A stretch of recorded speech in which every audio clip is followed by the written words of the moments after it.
Assalamualaikum warahmatullahi wabarakatuh. Halo semuanya, perkenalkan saya Nawang Mega Puspita NIM C14012010006 dari kelompok 1 Praktikum Fisiologi Reproduksi Organisme Akuatik.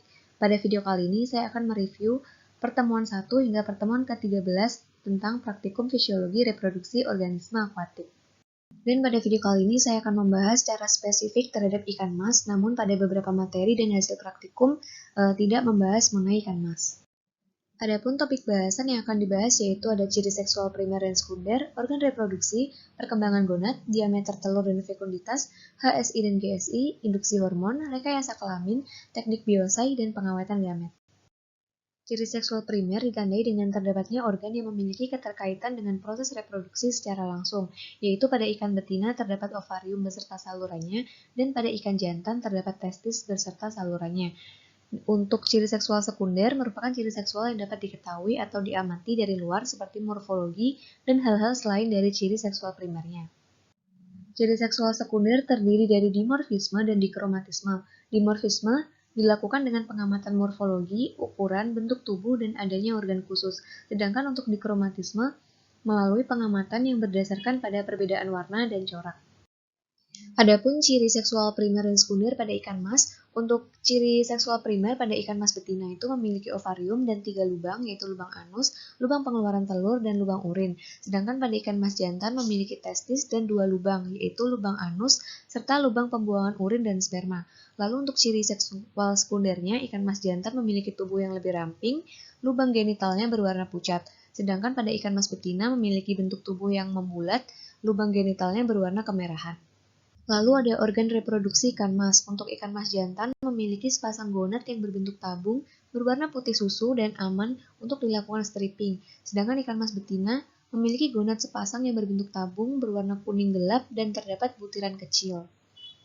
Topik selanjutnya yaitu perkembangan gonad. Gonad merupakan organ tunggal yang membentuk salah satu dari dua organ yang berbeda yaitu ovarium atau testis.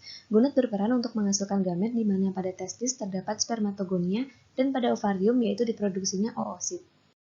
Tingkat kematangan gonad atau TKG adalah suatu tahapan berkembangnya gonad menjadi semakin matang baik pada ikan jantan maupun ikan betina, yang merupakan bagian reproduksi ikan sebelum terjadinya pemijahan. Tingkat kematangan gonad sendiri dibagi menjadi TKG1, TKG2, TKG3, TKG4, hingga TKG5. Nah, untuk tingkat kematangan gonad pada ikan mas baik jantan maupun betina dapat dilihat seperti pada gambar. Topik selanjutnya yaitu diameter telur dan fekunditas. Diameter telur merupakan garis tengah sebuah telur yang diukur dengan melakukan pengamatan di bawah mikroskop yang dilengkapi dengan mikrometer berskala dan telah ditelera terlebih dahulu. Sedangkan fekunditas merupakan jumlah telur yang diproduksi oleh ikan sebelum dikeluarkan pada waktu pemijahan. Fekunditas juga dapat diartikan sebagai jumlah telur yang berada di ovari ikan yang telah mencapai fase TKG3, TKG4, dan TKG5. Terdapat 4 metode untuk menghitung fekunditas yaitu metode jumlah, metode volumetrik, metode gravimetrik, dan metode von Baer.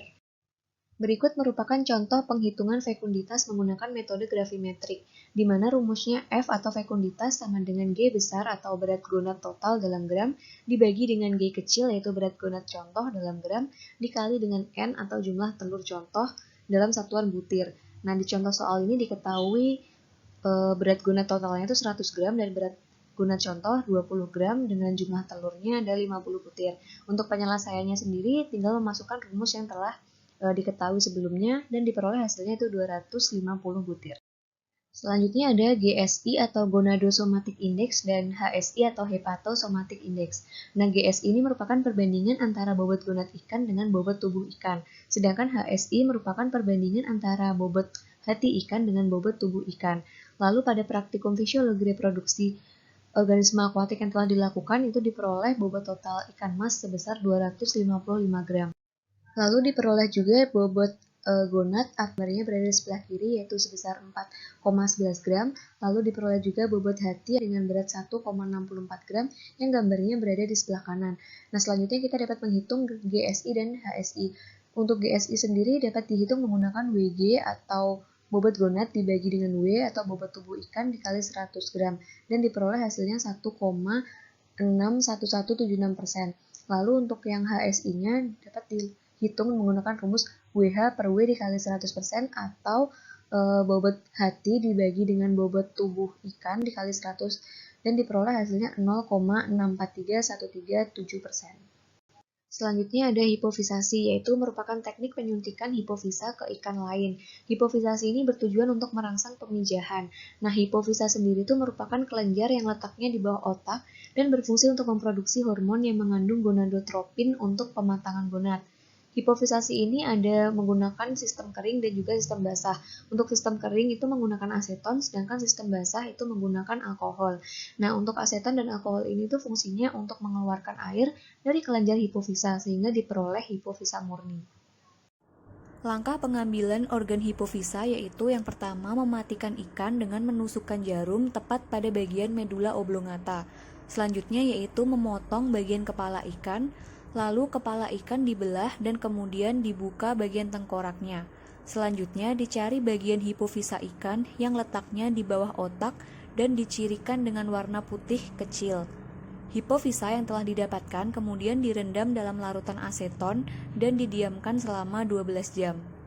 Selanjutnya itu induksi hormon. Induksi hormon merupakan suatu teknik atau metode yang digunakan untuk merangsang proses maturasi, sehingga berlangsung lebih cepat. Teknik induksi hormon ini bertujuan untuk mempercepat pematangan gonad, sehingga ikan memijah dengan segera. Langkah yang pertama yaitu menimbang ikan mas yang akan diinduksi hormon. Diperoleh berat ikan mas 1 144 gram dan ikan mas 2 yaitu 137 gram. Langkah yang kedua yaitu menyiapkan bahan yang akan digunakan yaitu ovaprim dan larutan fisiologisnya dengan perbandingan 1:3. Hormon diambil menggunakan string dengan posisi botol hormon terbalik. Selanjutnya diambil larutan fisiologis dengan langkah yang sama. Hormon dan larutan fisiologis dihomogenkan dengan cara sedikit menarik string lalu diputar perlahan. Hormon dan larutan fisiologis yang sudah homogen kemudian disuntikkan pada bagian depan sirip dorsal, tepatnya pada 3 sisik dari sirip dorsal. Penyuntikan dilakukan dengan sudut 45 derajat. Penyuntikan ini dilakukan secara perlahan dengan ikan sambil diurut. Lalu untuk induksi hormon praktikum fisiologi reproduksi organisme yang telah dilakukan, waktu itu dosis hormon ikan mas 1 diperoleh 0,6 ml dikali 0,144 gram dari bobot ikan mas diperoleh 0,0864 ml. Lalu untuk larutan fisiologisnya sendiri itu dengan perbandingan 1:3, sehingga untuk larutan fisiologisnya itu dari dosis hormon ikan mas dikalikan 3 dan diperoleh 0,2592 ml. Adapun manfaat dari induksi hormon yaitu yang pertama memperoleh gamet di luar musim pemijahan, yang kedua yaitu memperoleh gamet lebih tinggi, dan yang ketiga efisiensi produksi meningkat atau sinkronnya ovulasi dan spermiasi. Selanjutnya ada rekayasa kelamin. Salah satu upaya untuk melakukan rekayasa kelamin yaitu dengan seks reversal. Nah, seks reversal ini tuh merupakan salah satu metode atau teknik yang bertujuan untuk membalikkan perkembangan jenis kelamin dari jantan menjadi betina atau dari betina menjadi jantan. Untuk seks reversal sendiri ada dua, yaitu maskulinisasi dan feminisasi. Untuk maskulinisasi ini menggunakan bantuan hormon metil testosteron dan yang feminisasi menggunakan bantuan hormon estradiol. Lalu untuk teknik seks reversal antara lain ada melalui oral, perendaman, dan penyuntikan. Teknik perendaman dilakukan dengan menyiapkan larva ikan nila yang berumur kurang dari 10 hari. Selanjutnya yaitu menghitung dosis yang akan diberikan, yaitu sebanyak 0,025 gram MT dilarutkan dalam alkohol 1 ml. MT dan alkohol dihomogenkan dengan cara mengocok mikrotub secara perlahan. Selanjutnya larutan MT dan alkohol dimasukkan ke dalam 5 liter air yang sudah diaerasi. Air kemudian diaerasi lagi agar teraduk sempurna. Air didiamkan sekitar 1 hingga 2 menit agar benar-benar larut. Selanjutnya larva ikan dimasukkan dalam air tersebut. Selanjutnya dilakukan pemberian oksigen lalu dipacking dengan cara plastik diikat menggunakan karet. Larva direndam selama 10 hingga 12 jam lalu larva dipindahkan ke dalam wadah seperti biasa dan kemudian diberi makan juga seperti biasa. Adapun teknik seks reversal melalui oral yaitu dengan melarutkan 0,6 gram MT ke dalam 1 ml alkohol. Selanjutnya menyemprotkan larutan MT dengan alkohol tersebut ke dalam 100 gram pakan yaitu Fengli 1 sambil diaduk-aduk. Fengli 1 lalu dikeringkan selama 12 jam agar alkoholnya menguap. Topik selanjutnya yaitu teknik bioasai. Teknik bioasai merupakan metode atau prosedur yang menggunakan makhluk hidup untuk mengetahui dan menentukan tingkat toksisitas dari suatu bahan kimia. Ikan mas atau Cyprinus carpio ini dapat digunakan sebagai hewan uji hayati karena sangat peka terhadap perubahan lingkungan, sehingga perlu dilakukan uji zat zat yang dapat mempengaruhi kelangsungan hidup ikan mas. Nah, uji pengaruh zat terhadap ikan mas ini dapat dilakukan dengan teknik bioassay tersebut. Selanjutnya ada pengawetan gamet, yaitu sebuah teknik penyimpanan sperma dengan mengurangi aktivitas metabolisme sperma, tetapi tidak mempengaruhi fungsi biologis, morfologis, maupun fisiologisnya.